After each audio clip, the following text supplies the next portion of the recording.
Hi everyone, this is Maria, and it's hard to believe that it's New Year's Eve again, 2014, and we're about to embark on the year 2015. Now, yesterday I hadn't even thought of making a new vision board for 2015. I just really hadn't thought of that. I've been so busy crafting, and this morning I put my sewing machine away. I vacuumed around my sewing area because I was still sewing last night. Still, those last minute gifts for after Christmas I still have to mail off. But anyway, so this morning I woke up and I thought I need to make a vision board, right? So that's what I'm going to do. So I just pulled this off the wall to show you what I'm talking about.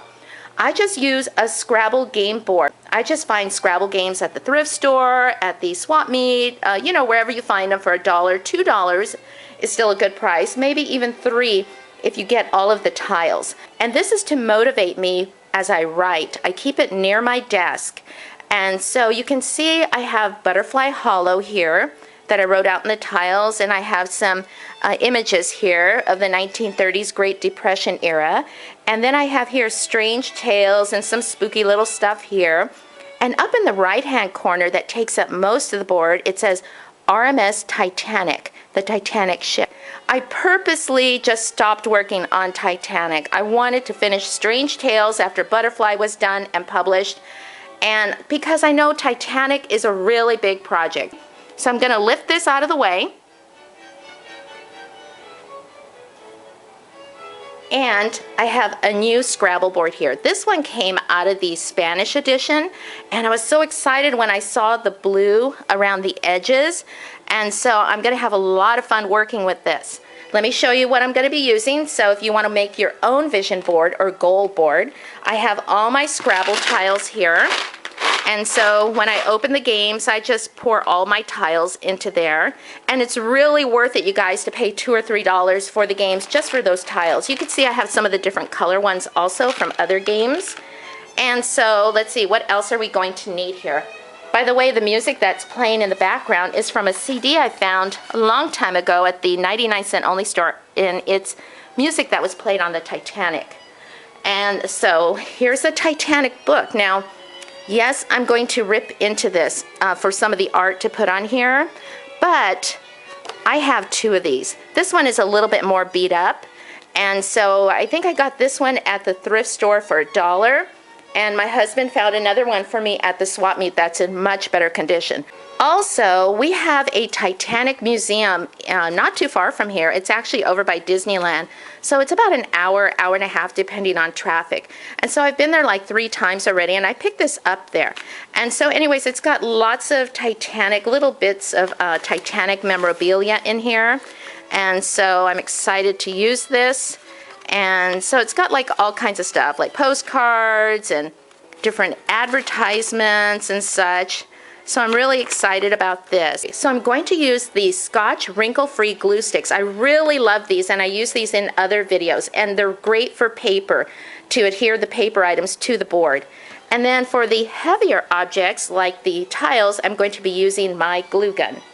And so I also have scissors. I have my larger scissors, and I have my small scissors, and some glue sticks, and my iced tea. I can't be without my iced tea. And so, okay, so I'm going to go ahead and get started, and I'll be back in a little bit. I hope you're having a really good New Year's Eve so far. Be right back. Okay, so I'm back, you guys, and I'm really pleased with the way my vision board for 2015 turned out. I really like it, and I can hardly wait to put it next to my computer, my workstation, and so it will inspire me throughout the year. And so I went ahead and cut out the images from the book that I showed you earlier in the video, and then I used one piece of the paper ephemera from the package that I got at the Titanic Museum. And so once I just shuffled them around and had them where I wanted them, I glued them down with the glue stick, and then I used my hot glue gun to glue down the words. And so up in the right hand corner I have Ship of Dreams, because Titanic was known as the Ship of Dreams. I have stars, not celebrity stars, but the stars that were in the sky, because a lot of the survivors talk about how clear the night was and the millions of stars that were in the sky and all of the falling stars that they saw. So I definitely want to include that in my project. Also, of course, I have to remember the band who played till the very end. and the clergy. In the movie with Leonardo DiCaprio and Kate Winslet, you may recall the priest that's in one of the final scenes as the ship is actually going down. But actually, in reality, there were several clergy on board Titanic. And so I would like to make sure I include some of them in my project. Also, I have the word SOS, the abbreviation SOS, and then Captain Smith, the captain of Titanic, which was supposed to be his last voyage before retirement. And sadly, of course, that didn't happen for him. Sorry, Captain, I accidentally covered his face with this word here, crew. There's one of the officers there. Definitely want to remember the crew and their bravery and how hard they worked that night to save lives. And the word dogs, because there were dogs on the ship. And on that day, the day Titanic sank in the middle of the night, on April 15, 1912, there was supposed to be a dog show later in the day, and of course we know that didn't happen. It was just so sad. Okay, so I want to show you a couple of other things that I did. And so with the lifeboat here, I don't think you can tell right here, so I'm going to lift it so you can see it. It sort of pops off the page, and let me see if I could turn it this way you could see. And so I went ahead and used some of this foam mounting tape that I've had for quite a while, and you can use this for scrapbooking. And so it's double-sided sticky tape, and I just went ahead and put like 3 layers on that so it could pop off the page.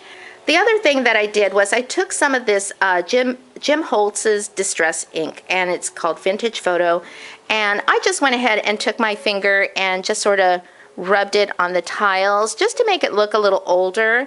You can do it on the photographs too, and like I'm doing right here, just makes them look a little bit older. And so everything doesn't look so stark white on some of these things. And but anyways, yeah, I just did it with my finger. You could use a sponge. And so I'm gonna go ahead and do these up here. I left those undone so I could show you. So Happy New Year, everyone, and I'll see you next year. Bye-bye.